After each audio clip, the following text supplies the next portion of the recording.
Merci madame. La parole est à madame Véronique Louwagie. Merci monsieur le président. Ma question s'adresse à monsieur le ministre de l'Agriculture et de l'Agroalimentaire. Les modalités des aides de l'Union européenne à la politique agricole commune rencontrent de très nombreux changements cette année. La date pour le dépôt des déclarations, fixée au 15 mai, vient d'être modifiée au 9 juin. Afin d'assurer la cohérence des déclarations PAC, vous avez, certes, annoncé la mise en place de comités de suivi dans chaque département sous l'égide des préfets. Cependant, c'est encore plus de complexité pour nos exploitants. Par exemple, les modalités de déclaration des haies posent de vraies difficultés, notamment en Normandie. Pour les exploitations comportant plusieurs kilomètres de haies, voire des dizaines de kilomètres, le relevé devient impossible, et ce d'autant plus que l'ensemble des linéaires doit être cartographié avant le 9 juin. Par ailleurs, les exploitants n'ont pas le choix. Ils doivent mentionner et référencer l'ensemble des haies de leur exploitation, y compris pour les locataires, celles dont ils ne sont pas propriétaires. C'est également encore et toujours des interrogations sans réponse pour nos agriculteurs. Par exemple, des problèmes techniques de mise en œuvre des textes perdurent. Les droits à paiement unique détenus par un fermier cédant ne peuvent être transmis à un jeune agriculteur qui reprend ces mêmes parcelles en fermage, ce qui pose la question de la viabilité des projets d'installation. Également pour les GAEC, l'absence de circulaire permettant de ne pas être pénalisé par la notion de distorsion de concurrence est vivement regrettée par la profession agricole. Monsieur le ministre, ce grand brouillard réglementaire provoque une réelle angoisse dans les territoires ruraux.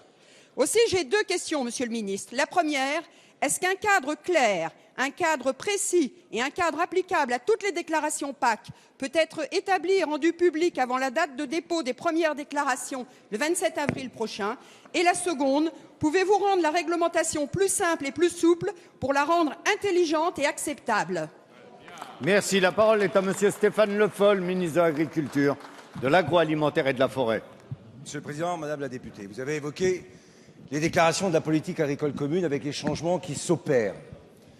Et vous avez rappelé, à juste titre, que pour ces changements, nous avons mis en place un dispositif département par département qui va rassembler à la fois l'administration, les chambres d'agriculture et les centres de gestion en même temps que les organisations professionnelles agricoles.